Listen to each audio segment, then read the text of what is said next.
So it's nice to begin the session with some music so that there is some harmonizing effect.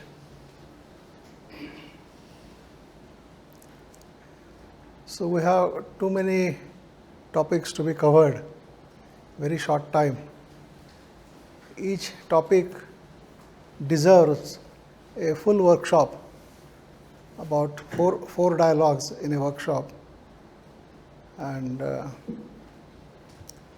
all those we have to just cover in a short time. So we'll be going through the essential aspects of those points, and then maybe if some point you need more clarification, you can raise it in the question time.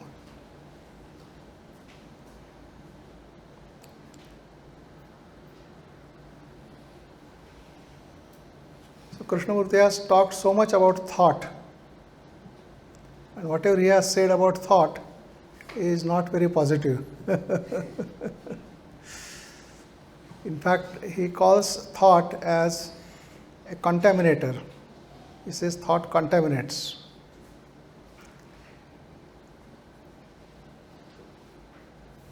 Now, Krishnamurti uses thought and thinker synonymously, because he says thinker is the thought. So many times, if we don't remember this, then we get sometimes confused that how can thought corrupt things, or how can thought do this. But there, the thought means the thinker, and the thinker then does all these things. So one of the major points which Krishnaji makes about thought, he says thought is limited. Then he says thought is divisive, and therefore, since its very nature is divisive and limited, therefore whatever it perceives or whatever it understands it in terms of division, understands it in a limited way. So how does thought understand things in terms of division? So analysis is the best example of that. Thought analyzing means whatever you want to understand, you break it into different parts, understand each part, understand its function, then put together all those parts, and then try to understand on that basis the whole object.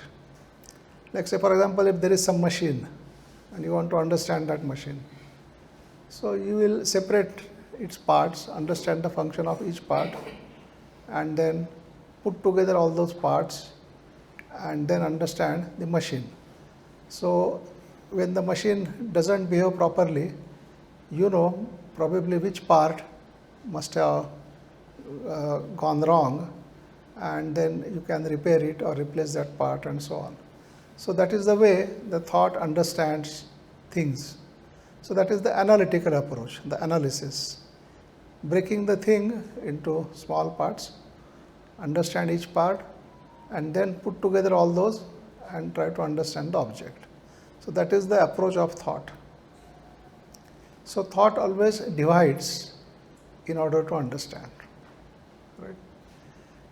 And if same approach is carried in the psychological field, right, then it creates havoc. So you want to understand your relationship with another person. So what thought will do? It will divide. So it will say me and the other person. So there is already a division. And then he will try to understand. And in that division, naturally, when you psychologically divide, the conflict is inevitable. Because that is another very important statement of Krishnamurti, that wherever there is psychological division, there must be conflict. And he says it's a law. So law means it is inevitable, you cannot avoid it. That means you cannot have psychological division without any conflict. The moment you divide psychologically, you are already invited the conflict. And therefore, then instead of understanding the relationship, you end up in the ending that relationship, in the sense the lot of conflict, and then relationship is finished. So that is due to the divisive nature of thought. Then why does he say that thought is limited? What is the limit of thought? Now there can be different ways in which you can look at this. He says that thought is the response of memory, and memory is always limited. There is a limited memory. You can expand that memory to any extent indefinitely, but yet whatever memory you have, there is always a possibility of adding more to it, and therefore whatever you have is always limited. And from that limited memory, when that memory responds, then that response which is thought then is also limited, because from a limited source you cannot have unlimited thing. Whatever you have will be only a limited thing. So in that sense, the thought is limited. There is another sense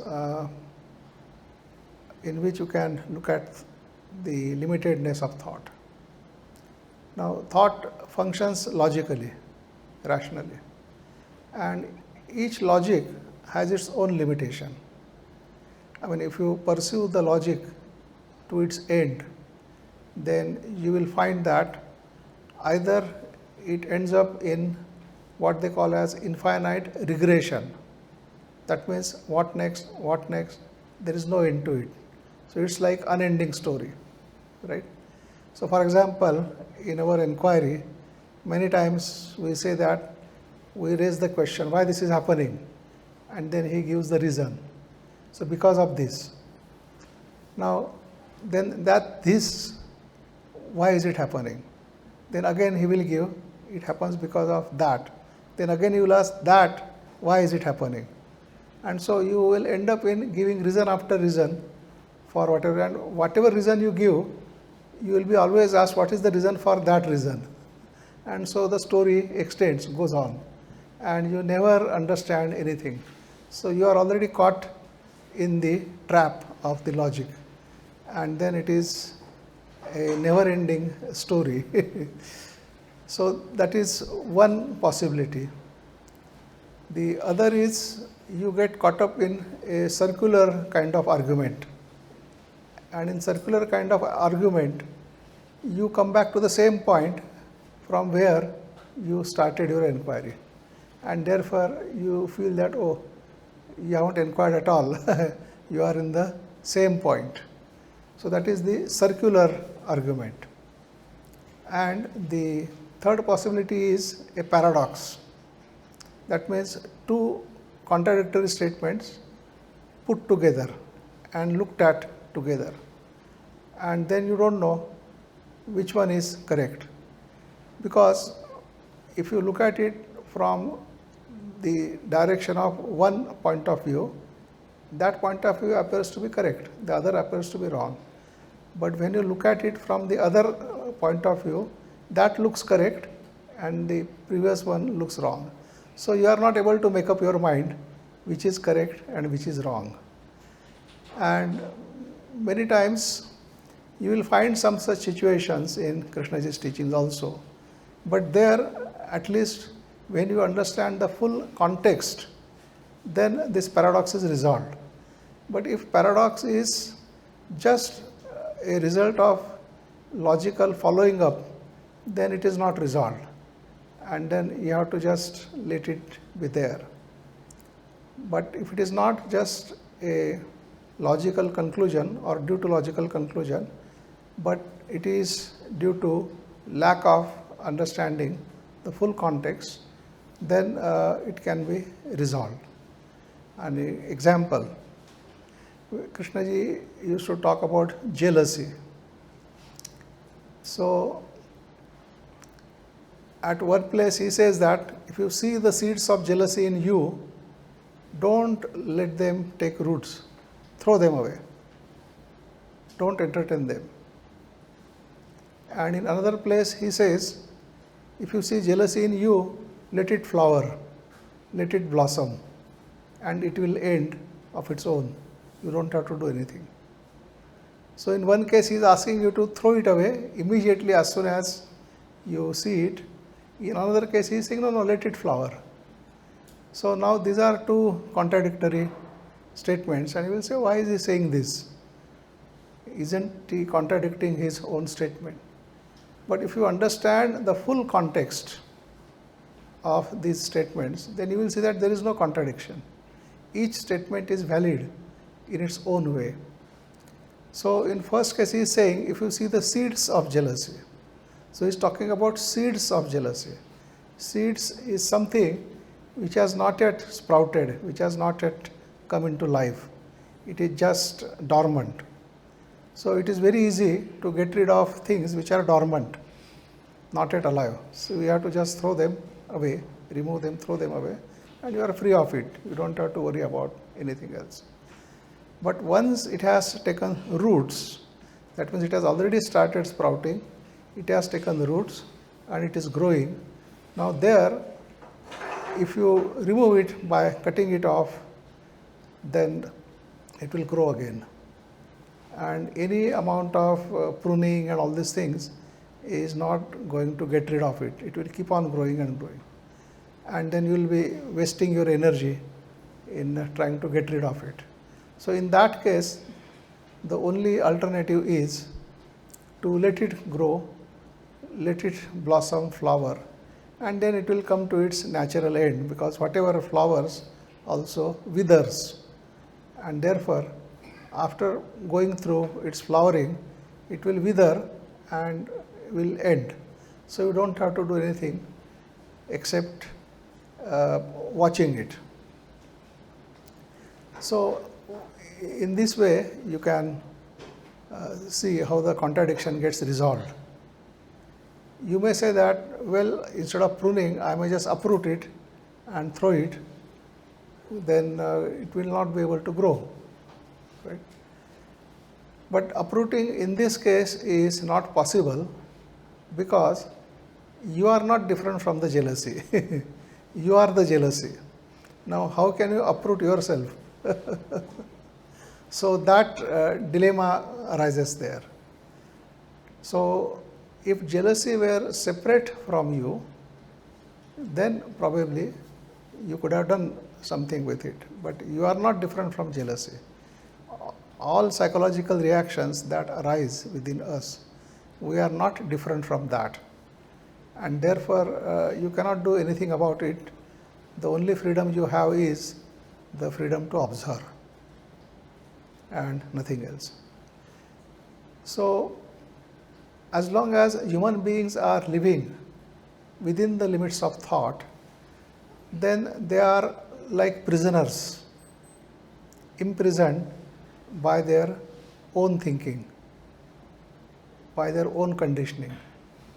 Because Krishnamurti also says that if you are the content of your consciousness, then all that content of consciousness is put together by thought. So thought has created those content, and you are living a life of the content of your consciousness, and therefore you are the prisoner in that. So there is an interesting statement of Krishnaji about this. He says that nobody can put you into prison psychologically. Psychologically, nobody can put you in a prison, because you are already there. So each one is living in his own prison of his own creation. And unless a person is able to free himself from that prison, there are no higher possibilities available for such a person. So what are the higher possibilities? Of course, we will consider them during this inquiry. But then what is the way to break this prison? So that also Krishnaji talks about. It just doesn't tell us what we are, but he also tells us what we can do to come out of that situation, what we can do to change ourselves. And so he doesn't leave us in dark, but he points out and then leaves it to us whether we want to do it or we don't want to do it. So then he talks about awareness. What is being aware? So the simplest example we can take is when you are fast asleep and you are waking up. So in the waking up process, you don't wake up immediately fully, but as you wake up, first you are aware of your existence. Then slowly you hear some sounds, you are aware of those sounds. Then as you open your eyes, you are vaguely aware of your surrounding, you are aware of certain objects. When you fully open your eyes and fully awake, then you can clearly see what is around and all those things. And then the memory responds, and then you say that, hey, I was asleep and now I have woken up. And whatever was there before the sleep, that gets connected to things after you wake up. And so you feel that you have a continuous consciousness, and then you go about it. So the awareness which begins with a vague feeling of existence, when fully awake, then you are aware of the things around you. Now it doesn't stop there. Usually with us it stops there. But then when we are aware of the things around us, right, we respond to those things, right? So a person may be fully awake, he is aware of his wife being there, and he says, yeah, I would like to have coffee. So want to have coffee is his response to the awareness of that person, and then the further activities, they begin. So is there an awareness of our response? Now we are aware of the outside things, but are we aware of our response to those outside things? Many times we are not. Sometimes we are. And then there are further responses. I mean, there is a primary response, then there will be secondary response. The secondary response is the response to the primary response. And then there will be tertiary response, which is the response to the secondary response. And it goes on like that. And so the awareness has to be there of all these responses. But at certain point, we lose that awareness. We are not aware of the further responses, because with certain responses, we already get caught up with the thinking process. We start thinking about that response or whatever emerges out of that response, and we are lost in that, and so the awareness is gone. So is there something which one can do to sustain this awareness? Right. Now again, in Krishnamurti's approach, there is no system, no method. And all he says is that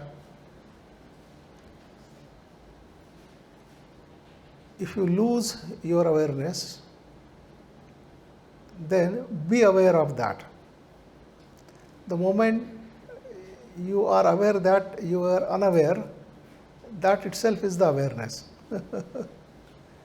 So that means the moment you are aware that you had lost your awareness, you are unaware, so that very point is the beginning of awareness. But normally what we do, we start analyzing, because the thinker understands things only through analysis. So we start analyzing, oh, why did I lose my awareness? What was the reason, cause, and all those things, and then try to do something about it. And all that is being done through the state of unawareness.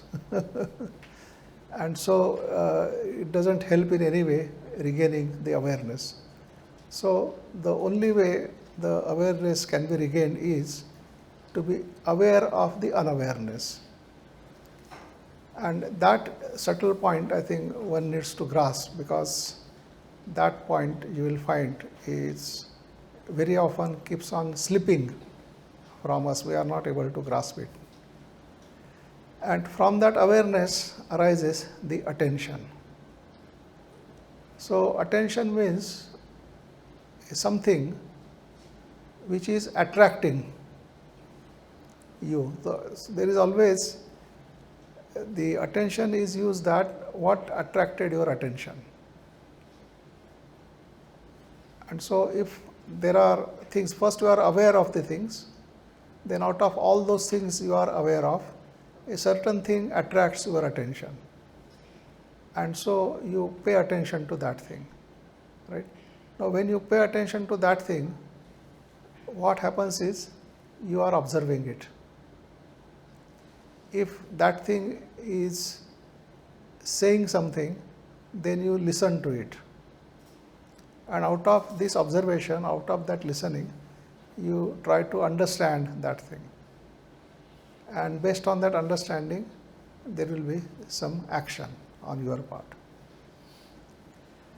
Now, as far as the physical level is concerned, it's pretty simple, because by paying attention, you listen, you gather the knowledge and information, and in terms of that, you understand things, and then on the basis of that understanding, you act.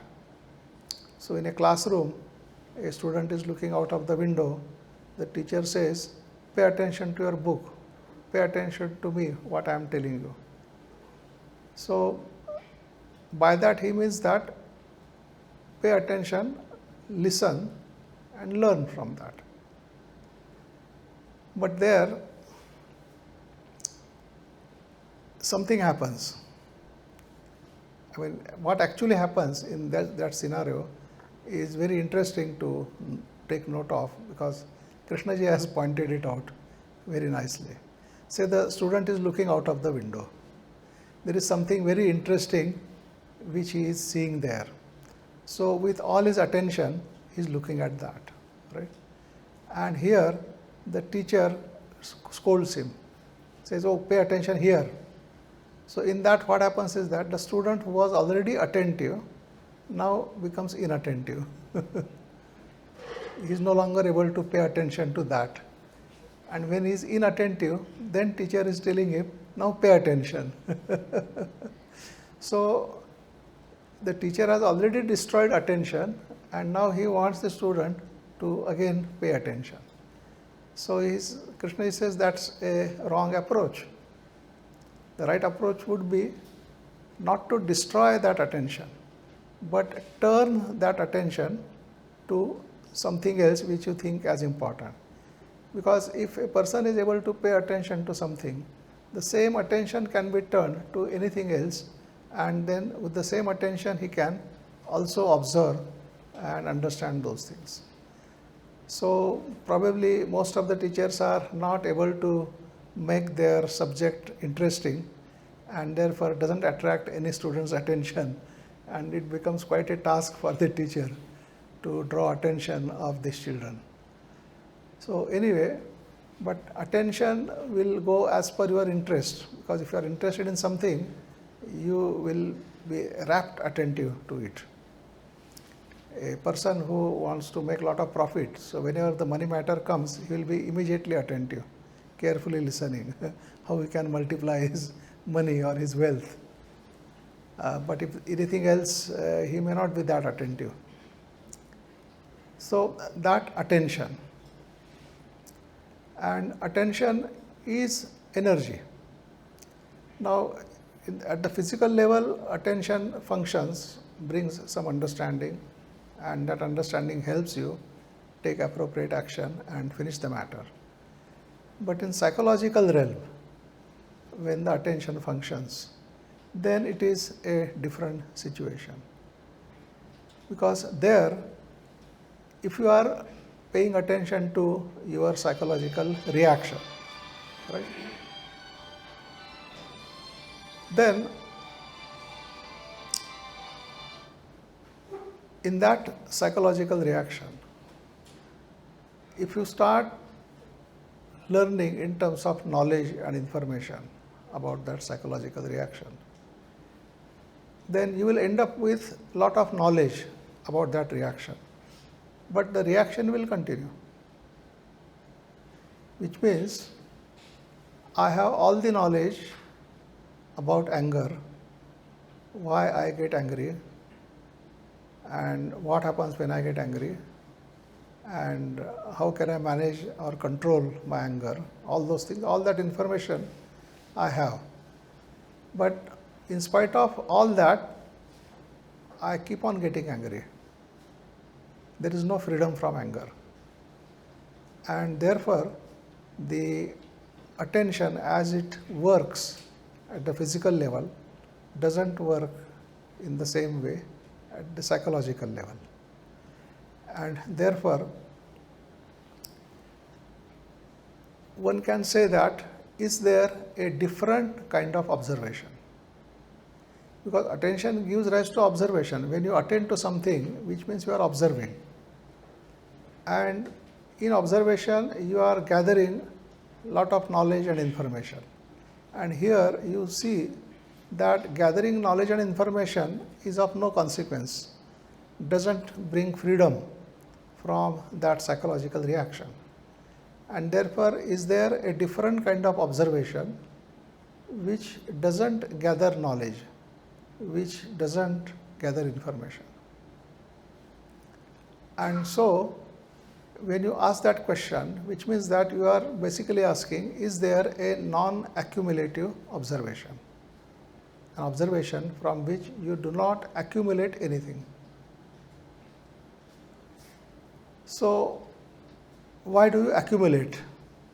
When you observe, why do you accumulate? Who accumulates? Right. The entity who accumulates wants to act on the basis of that accumulation. It gathers knowledge through that observation, and based on that knowledge, it wants to act. It wants to do things with the observed. And which means that the entity who wants to do these things is actually the observer. The observer is observing things and accumulating, so that based on that accumulation, it can act on the observed, change it in whatever way it wants it to be. For example, you see yourself getting irritated. So irritation is observed. Now observer says, oh, I should not be irritated. I should be quiet. So therefore, it wants to do something about that irritation. And then, in order to do something about that, it has to have some basis, some information, some knowledge. So it tries to accumulate that knowledge or that information through its observation, and then based on that, it tries to act on that irritation. So with that, he may be able to manage the reaction of irritation to some extent, but it doesn't bring freedom from that irritation. And so the observer observing a psychological reaction is not able to bring freedom from that psychological reaction. And so, here you can see that if observer is put together by thought, thought itself is basically divisive. Therefore, all the actions of the observer will be also divisive, because observer is the result of thought. And when the observer acts in a divisive way, which means that it separates the reaction of anger from itself, so creates a psychological division, and then spends the rest of the time in struggling with that reaction, trying to understand or trying to do this or do that and all those things, and gets caught up. So there is a conflict between the observer and the observed. And as long as this conflict goes on, there is no freedom from the reaction. So that is where Krishnaji says that, is it possible to observe without the observer?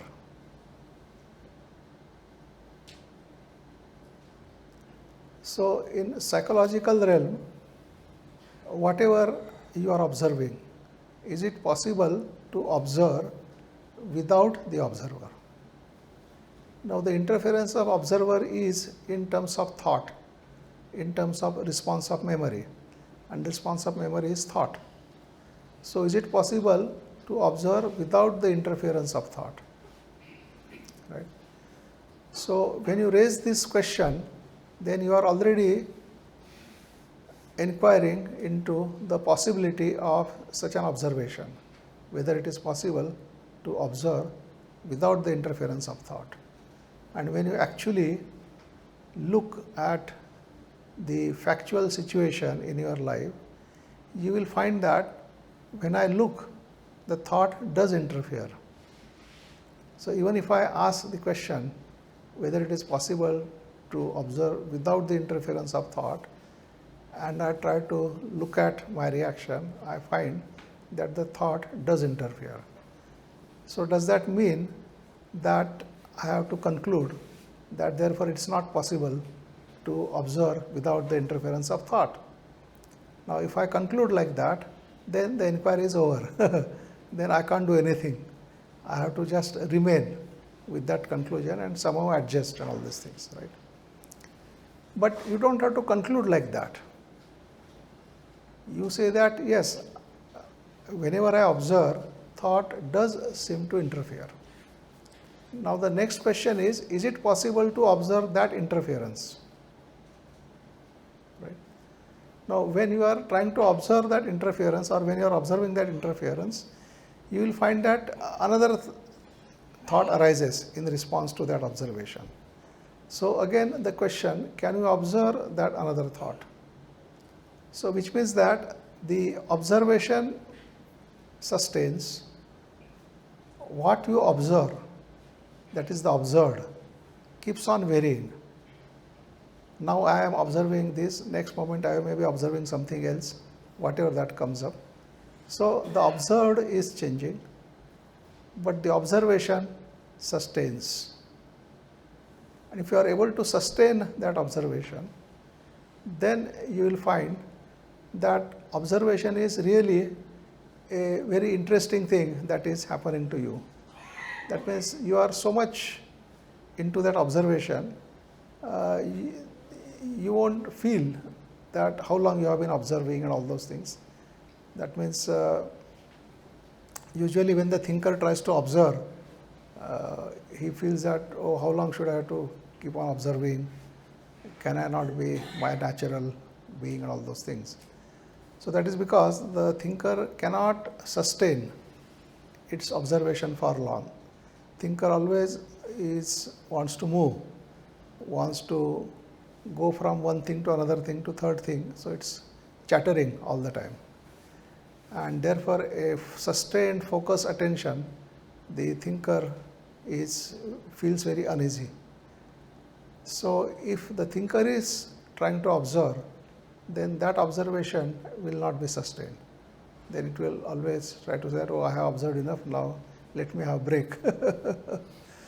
But when the thinker is not observing, when the thinker is absent, that means observing without the observer, then there is no sense of time involved there, and therefore the observation can continue indefinitely as long as the interest sustains.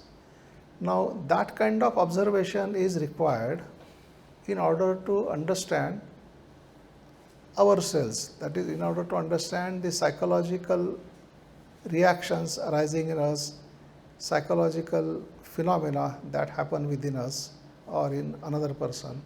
So, that kind of observation is required. And listening is when the input is, say, in terms of sound or even non-verbal listening also. So, there also the listening has to be without the listener, because listener will not let you listen. It will all the time interpret what you are listening to. It will all the time tell you what it is that you are listening to and all those things, and then it will make you react also. So, the listening without the listener is very important, and it's, I think, simple. I mean, your child comes to you and is sharing something with you. Probably he has done some mischief and he is describing that mischief, and if the mischief involves something you are attached to, then even before the child has completed its narration, right, your voice goes up, you get angry, or maybe you start scolding. Child hasn't finished his story yet, but you are already excited. And so the child is then frightened, doesn't want to say anything further, just wants to be safe. And so the story remains half listened to. And then based on that, you may take some action or whatever it is. But maybe if you could give complete listening to that child, then maybe you will know the facts correctly as they are, and then maybe your action may be more meaningful. But usually we are very impatient as far as listening is concerned, and before even the other person has completed what he wants to say, you already start reacting and then the whole game begins. So, Krishnaji has talked about art of observation, that is art of seeing, art of listening, and then he says art of learning. Now, about the listening, he has talked about miracle of listening. That means, in one of the dialogues with Pandit Jagannath Upadhyay, who was a Buddhist scholar and had great respect and reverence for Lord Buddha. So, during the dialogue, Krishnaji was explaining certain point, and suddenly he says to Panditji that, Panditji, suppose Buddha is here and he tells you to listen. He says you don't have to do anything, just listen with all your being. And if you are able to listen, that is your liberation. You are already liberated. So, you don't have to do any meditation, any sadhana, anything. Just listen. And if you are able to listen that way, then that is the liberation. So, that is the miracle of listening. That means, do we listen to anything very acutely, very sensitively, with all our resources, with our total attention, gathering all our energy? They say that he brought all his pranas into his ears just to listen what was being said. I mean, in tradition, they use that kind of simile, that the person listens so acutely as if his whole existence he has brought into his ears, and with those ears he is listening to those words. And that kind of listening maybe can create miracle. So, we have all shades of listening, and we see that sometimes we casually listen, Sometimes we listen out of interest, sometimes we listen with great attention, or sometimes maybe we listen very acutely also. But the listening has that potential. And then when he talks about learning, so again there he talks about non-accumulative learning. It is when you learn about something, you gather a lot of knowledge about that thing. But here he is saying non-accumulative learning means you don't gather any knowledge, anything. Because after all, when you want to learn about the psychological content, then what are you going to do by gathering a lot of knowledge about that psychological content? I mean, in what way it is useful, right? I mean, somebody insulted you 10 years ago, right? Now, what is the point of remembering it? That person is maybe dead. You may not be meeting him. So, why to still carry on that burden of hurt with you? So, is it possible to learn without accumulation? And that is very much required. In case of learning about the psychological content, learning about yourself, possible only through non-accumulative learning. Because here what we say is the learning leads to understanding, understanding leads to freedom. So, out of your learning, if you do not come to freedom, then it is only an accumulative learning. It is not non-accumulative learning. And so, is it possible to learn non-accumulatively? So, which means that just observe, just be with what you want to learn about. And through observation, the non-accumulative learning can happen. And interesting thing is that in the psychological context, whatever you learn about, that thing disappears when learning takes place. So, you are learning about fear, the fear is gone. Or you are learning about jealousy, the jealousy is gone. And so, when the very thing you are learning about is gone, then Krishnaji says, therefore there is nothing to learn. So, then he talks about the state of learning, learning as a movement. So, when you are in a learning mode, things, whatever they come in your way, they are learnt about and then they are over, finished. And so, the movement of learning is actually life, living quality. And that statement also Krishna ji has made, that life is a movement in learning. So, as long as you are learning, you are moving, you are living. The day learning stops, then the person is already dead. And this you can actually see happening in nature. The first concern of a living being is to survive. Without survival, nothing further is possible. And so, every living being first has to learn to survive. So, that means it must learn about all the possible dangers.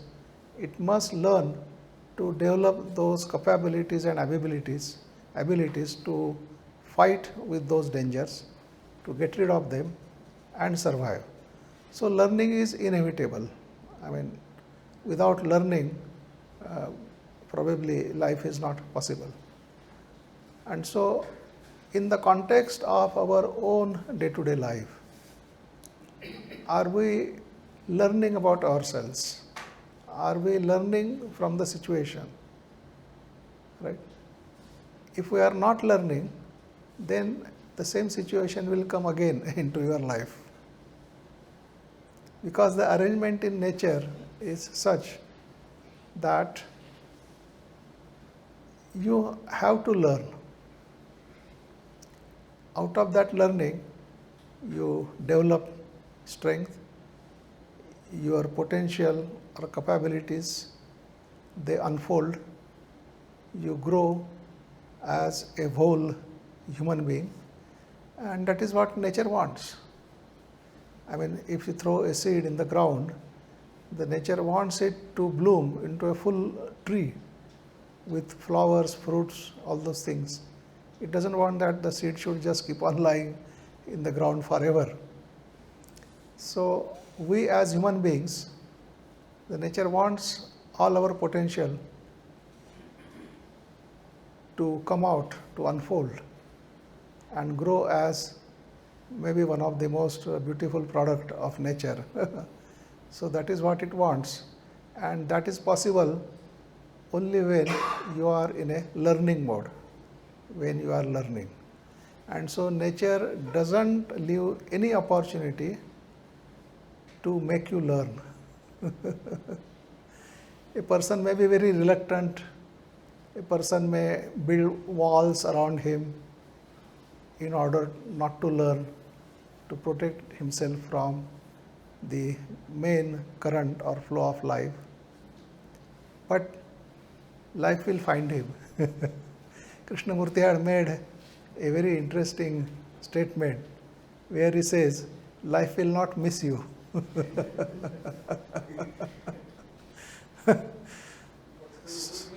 Yes. If we don't learn, we miss life, yes. So, the life will not miss you only means that howsoever you may hide, the life will find out and pull you in the mainstream, where you will have no option but to learn. So, in our day-to-day life, I think every event, every situation is an opportunity to learn. And if we learn our lesson properly, completely, then you are free of that situation, of those circumstances. And they will not come back to your life. And even if they come, it doesn't matter because you have learnt about it. So you know how to deal with it or handle with it.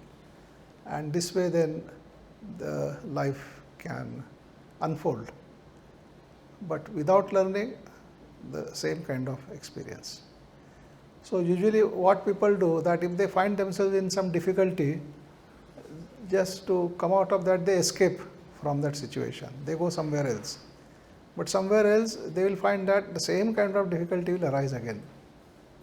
And they have to face it. And again, they will try to escape. So finally, they will say, how long should I keep on escaping?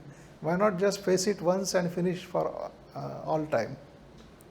So such time has to come into their life.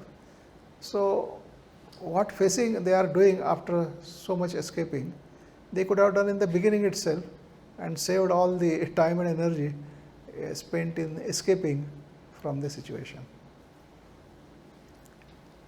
Same goes with not only the outward situation, but the inner situations also. Because if you are thinking in certain way, according to some patterns, with some psychological content, then you keep on thinking that way.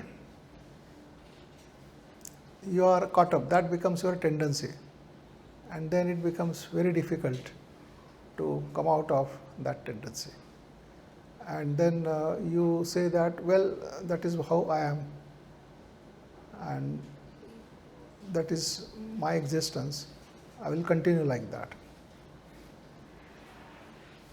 But it's not necessary for a human being to continue in that state.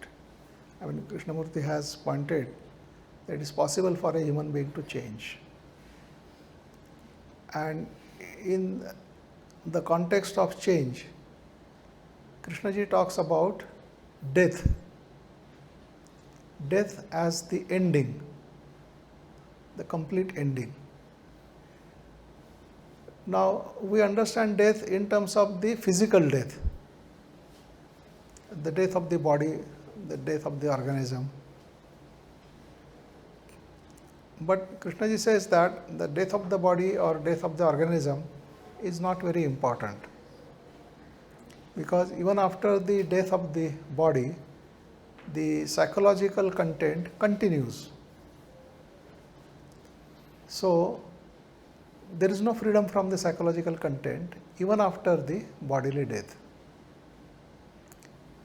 So, people who believe that end of the body is the end of everything, then they have to be prepared for the surprise.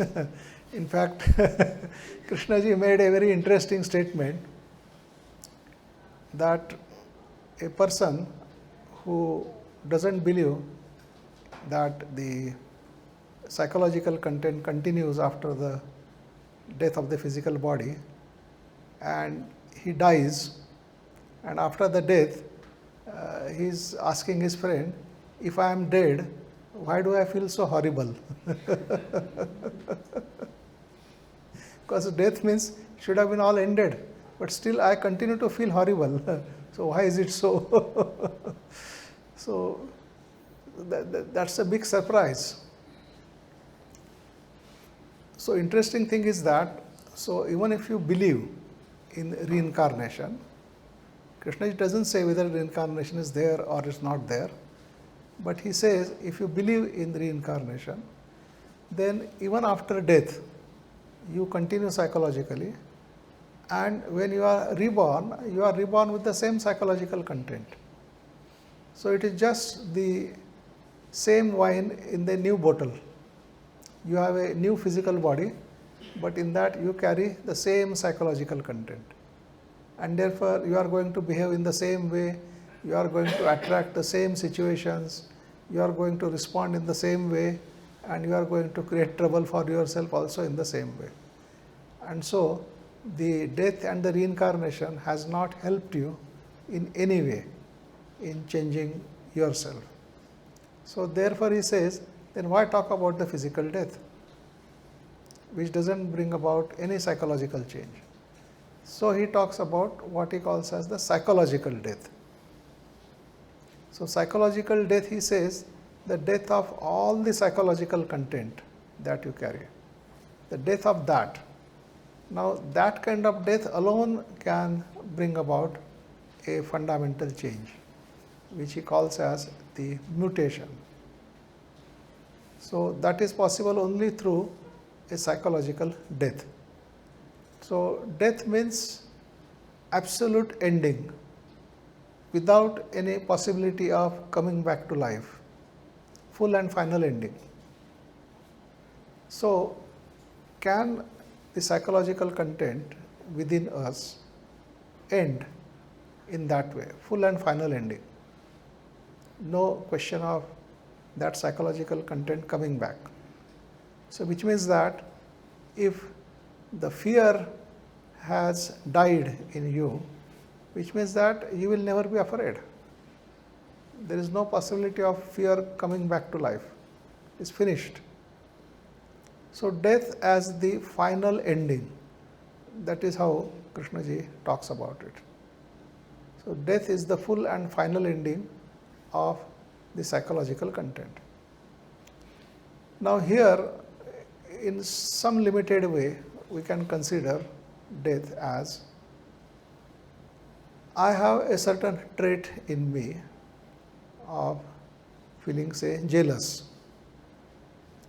Now, is it possible to die to that jealousy so that I will never be jealous again? So we may not be able to die to the full content of consciousness at one stroke, because the kind of energy required to do that, maybe I don't have it, and so I may not be able to end the total psychological content. But whatever energy I have, with that energy, even if I am able to end one of the contents fully and finally, then that is in a way a limited psychological death, that you have fully ended that reaction and therefore it will not come back to you. So, that is very much possible, and not only the existing psychological reaction, but whatever experience you are going through in the present, even that experience, is it possible to fully die to it, in the sense that I am experiencing something, right?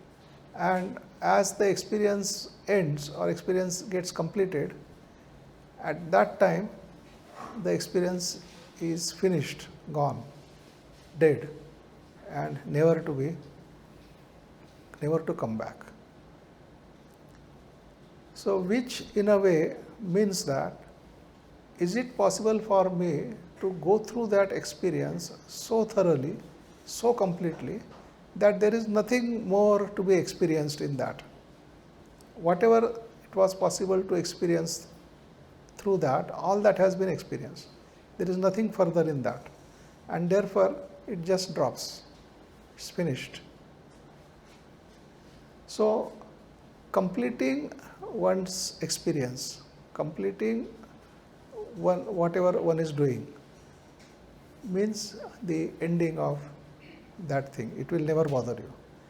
Anything half done, half completed will keep on always reminding you, oh, this is yet to be completed, this is yet to be completed. So, it may take the form of a worry, it may take a form of kind of uncertainty, uneasiness, because then you cannot focus on other things which you want to do, because this keeps on hanging in your mind that this is yet to be completed. It is only when you complete it, then only you have the relief. So, why keep on something pending? Why not complete it? Right? So, not only the physical experience, physical work, but more psychological. So, if a psychological reaction has arisen, why not live through it completely till it is over? And if you are able to do that, then that is the death of that psychological reaction. And unless this psychological death is there, which means that the death of the suffering also. Suffering is a psychological phenomenon, a psychological state, and the ending of that psychological state is the ending of suffering. And only with the ending of suffering,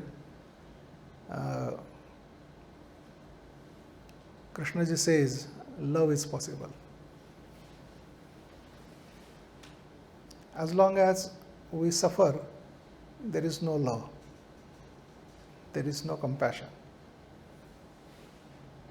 And so, the psychological death, the ending of the suffering, then there is a possibility of love.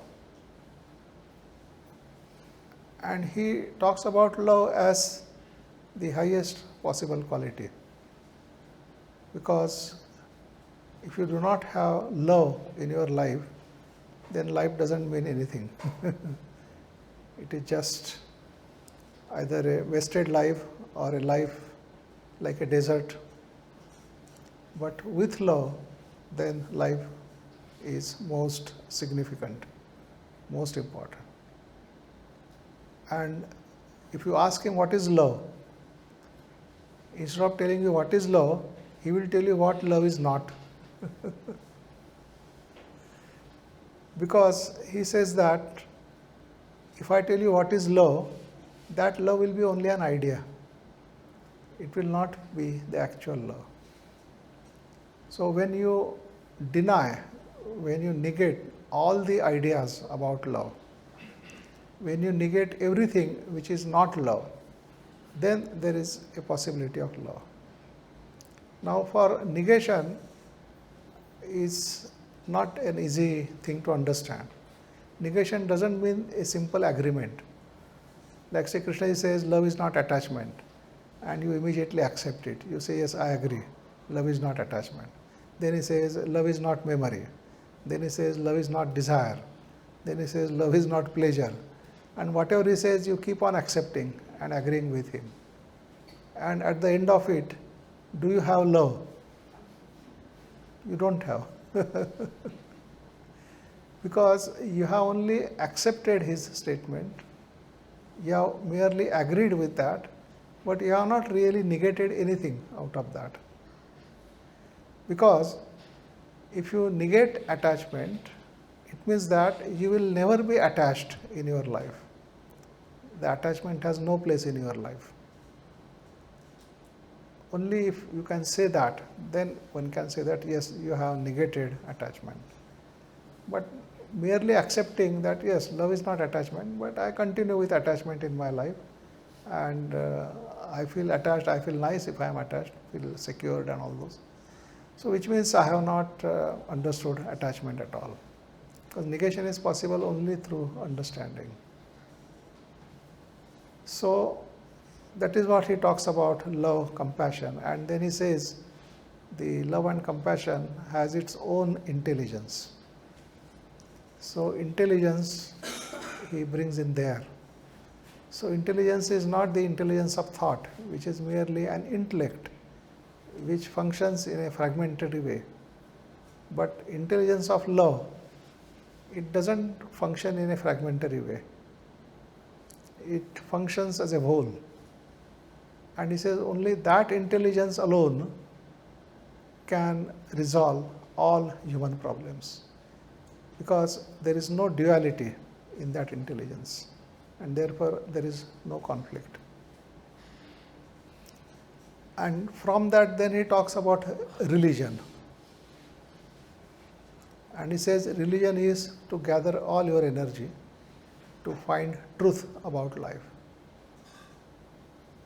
So religion is not something to worship an idol or praying the God, asking for various things, or piously going to the places of worship or temple and all that. So that is not religion according to him. The religion is to gather all your energy to find truth. So it's not just gathering of energy, because if you simply gather energy, you will feel like spending it because you can't hold the energy at that high level. Whatever is your normal capacity of holding the energy, only at that level you can hold the energy. If energy is more than that level, then you feel like spending it. Otherwise, you won't feel relaxed, you won't feel. So, you are likely to spend all that gathered energy in the same activity from which you have gathered it. So, which means that your gathering of energy has come to nothing. See, you observe your life, you see where you are spending all your energy. There may be many unnecessary things, many kind of things, and you feel that yes, these are after all not essential, and I have to gather my energy in order to be religious.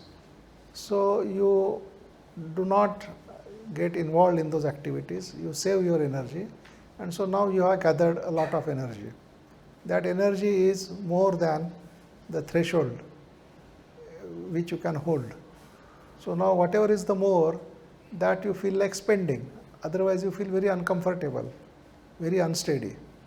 And if you do not have any significant way of spending that energy, you will end up in spending that energy in the same activities from which you have gathered them.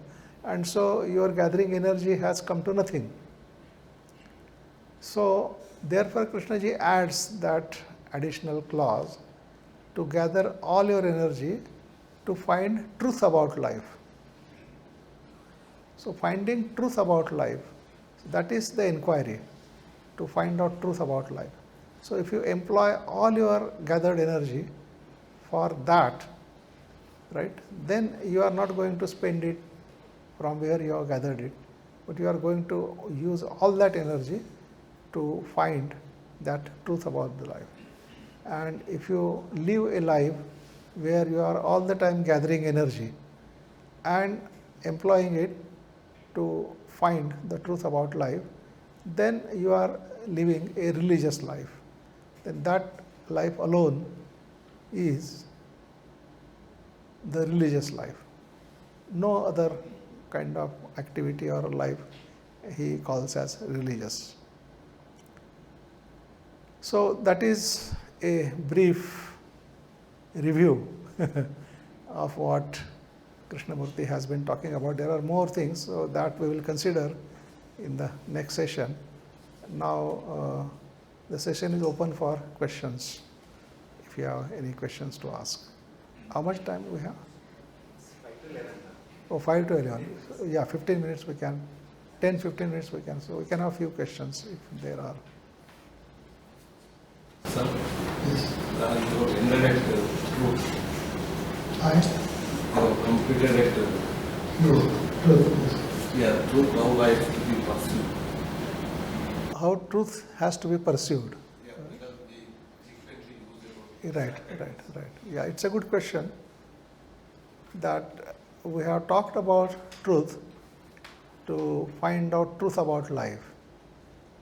But then what is this truth? How do we go about finding it and so on? All right. Sir, I have a small question about Yes. that. Why should I find truth? Yes. Yeah, that question is easier to understand probably. Answer. If somebody blatantly lies to you, what will be your response?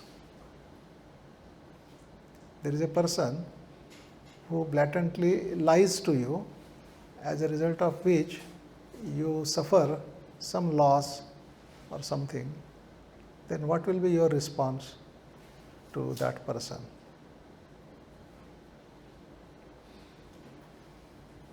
You say you are a liar.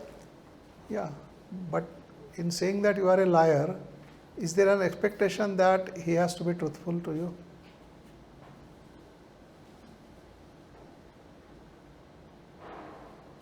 Yeah. So if there is such an expectation, which means that we always expect truth from the other person, so doesn't it then necessitate that we also ourselves have to be truthful? Simple.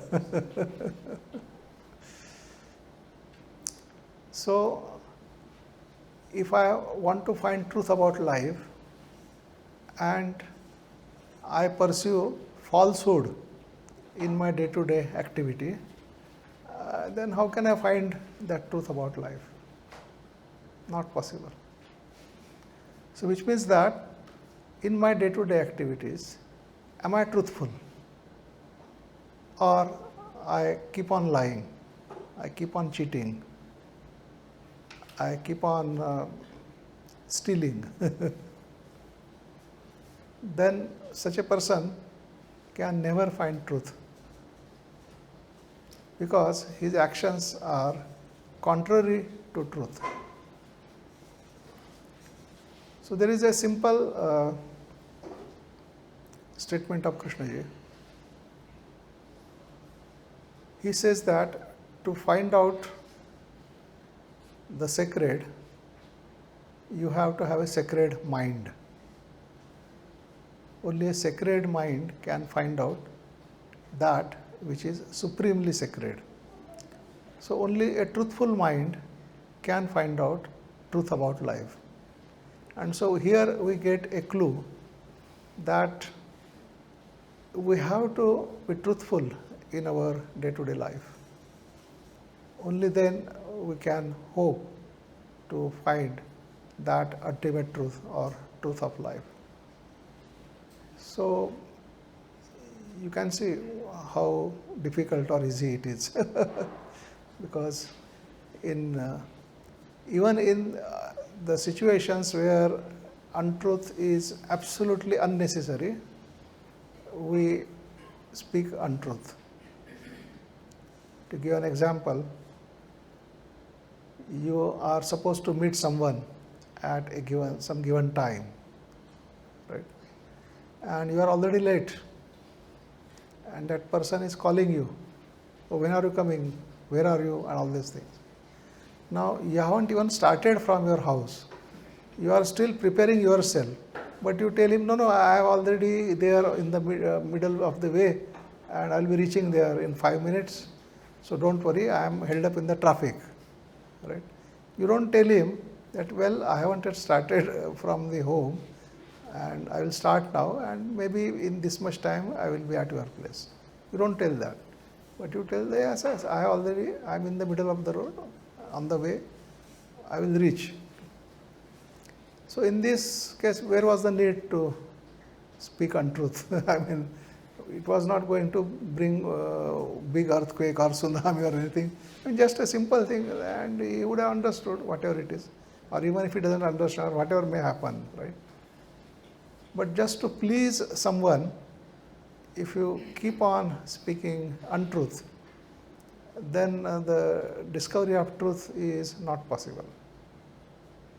So is it only when we get hit by the dangers of living an untruthful life, will that push us to find truth? Yeah, probably if you see the dangers of speaking untruth, maybe you will stop speaking untruth.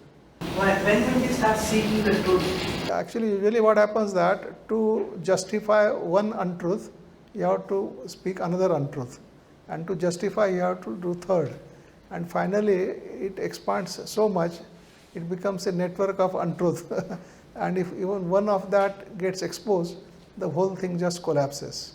So when do we see the importance of? When do you see the importance of speaking truth? Seeking the truth or living the truth? Yeah, Understand? when somebody lies to you, right? Say, I have a daughter who keeps on lying to me, doesn't speak truth, therefore I don't understand much of her. So I expect her to speak truth to me, right? So that is when I understand the importance of speaking truth, because when I expect other person to be truthful to me, then it becomes obvious that I also have to be truthful in my interaction, at least with that person.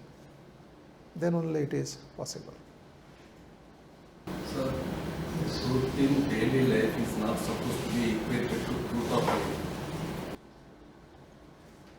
No, what we are saying is we are not equating this truth or that truth. All that we are saying is that the quality of mind which is truthful, that is what is important, because that is what is required to find out that truth of life. Only a mind which is truthful can discover or can inquire into the truth of life. But here in the discussion, normally we all understand that is one parameter or requirement to go about for understanding the truth of life. But this is the most important parameter. Conceptually. No, not concept. Is this a concept that I have to speak truth? If it is a concept, then I will not speak truth. I will continue with whatever way as per my convenience. Sometimes I may say true or sometimes I may lie. Depends on my convenience, my motives or interests.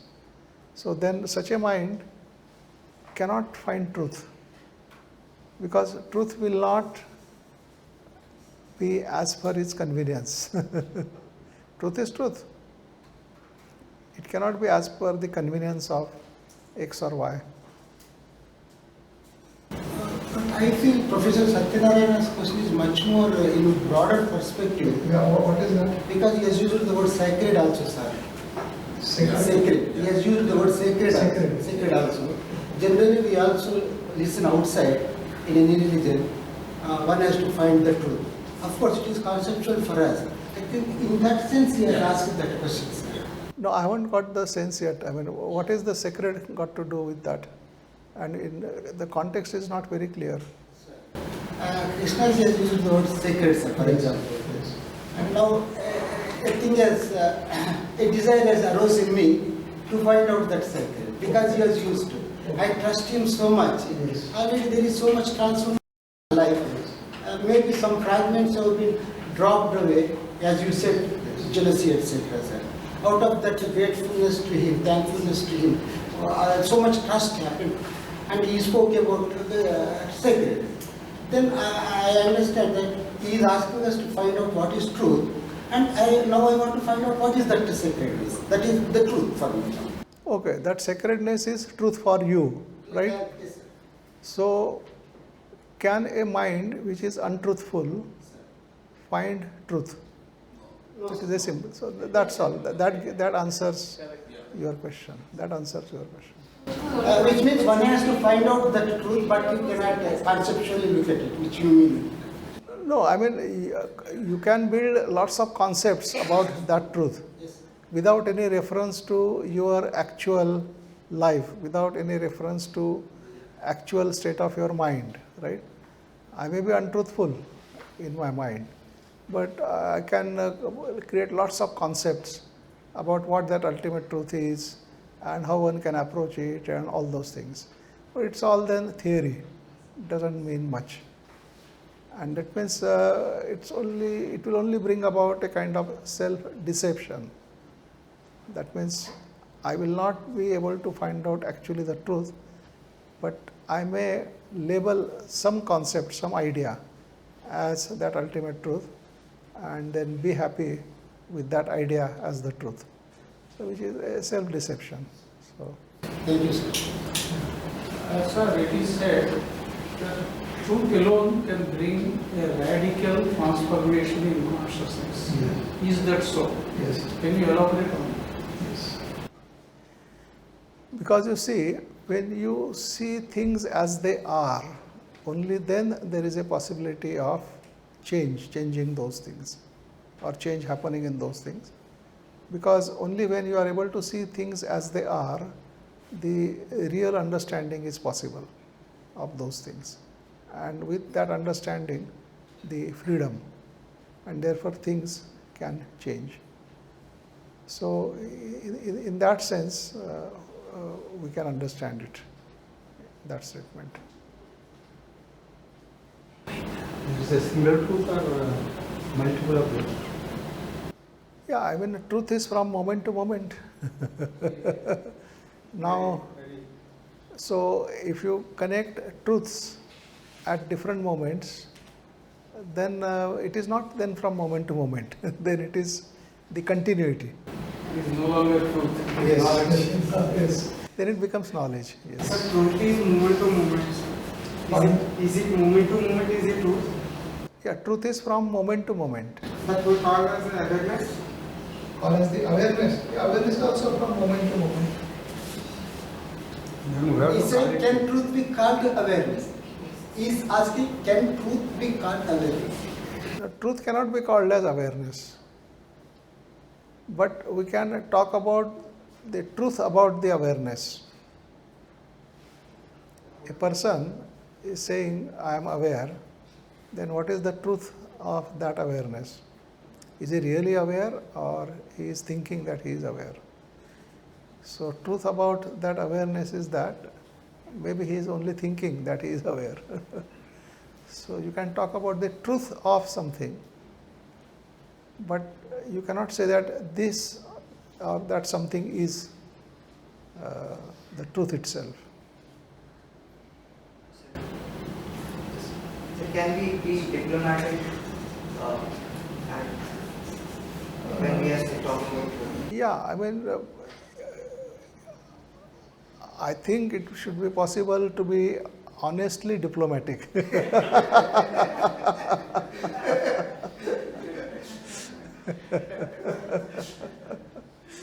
Otherwise, the diplomats are always trying to cheat the other person, mislead him, and get his motives done. But I think should be possible to be honestly diplomatic. Married life, we are honestly diplomatic. and Yes, Life yes, is going on yes, without right, disharmony. right. Yeah, in like We are particularly not in, getting divorces. yeah, in our life in family and with friends, you can be honestly diplomatic. Yes, Mother-in-law, daughter-in-law. yes. Because sometimes they say no that the person has cooked something, and actually it may not be up to the taste. But you diplomatically say yes, it's wonderful, it's nice. You eat. Yes. So that We way. are honestly diplomatic because there is no Yeah. conflict there. Yeah, no, we are honestly diplomatic in the sense that we don't want to hurt the person. Yes. Has taken so much trouble to cook that, and so at least that trouble we should appreciate. The only way to appreciate is to say that well, it's good, nice. That is why in India marriages last a long time. Yes. We have one more question. So may I? For 5 minutes only. We finish that question last. I have a question about this thought and thinker and sensation. So you say sensation is living thing, which has its own time to end. The question is about thought. Is thought is a living thing? If it is not a, Thought is living only because of the sensation associated with it. yeah, we see another way around also. Thought gives life to the sensation. If it is not a living thing, how can thought gives life to the sensation? Thought doesn't give life to the sensation. Thought gives continuity to the sensation. Continuity.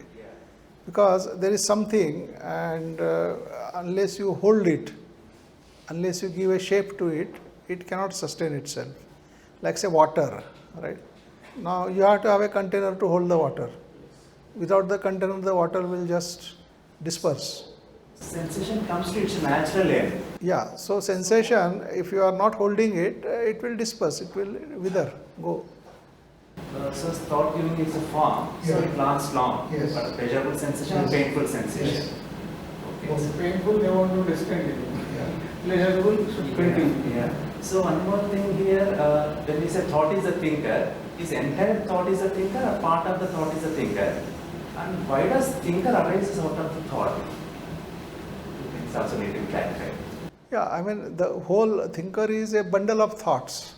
Whatever thoughts, because the content of consciousness is put together by thought, right? That means it means all the content.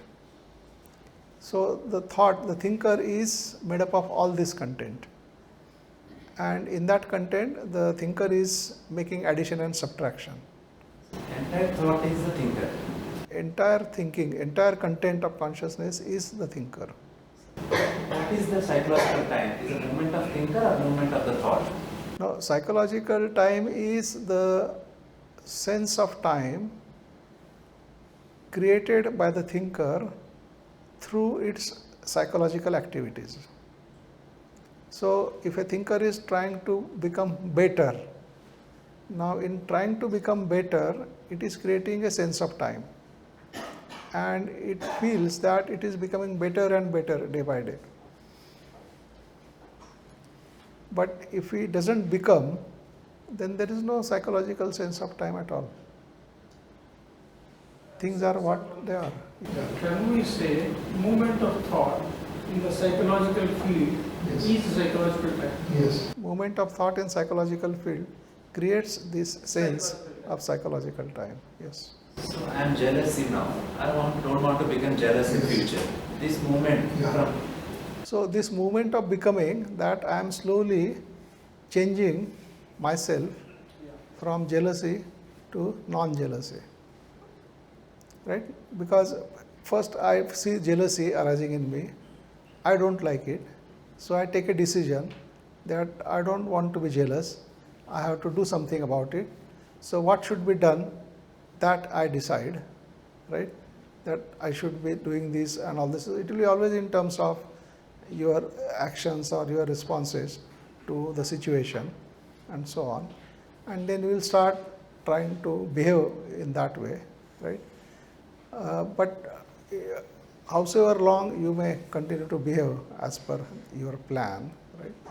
The jealousy keeps on arising, it continues, but you keep on telling yourself that slowly I am becoming less and less jealous. And that evaluation is on the basis of the intensity of your reaction arising out of jealousy. So even if I hold with thought, jealousy naturally ends sometimes. So, No, it may not end, it may just go in the background. Sir, jealousy is a fact. Yes. Non-jealousy is a non-fact. Yes, Is an ideal. yes, I am pursuing the ideal, yes, leaving the fact. yes. I am moving away from fact. Yeah, right. That's the problem. That's why the jealousy continues. It doesn't end. any sensation ends, no? Jealousy hides away. So jealousy is again a sensation. Not more than sensation combined with thought is the jealousy. So I think, well, we'll stop here, and because I think people are waiting for snacks. So. We have 5 hours. Oh, delayed by 5. Oh, that's delayed by 5.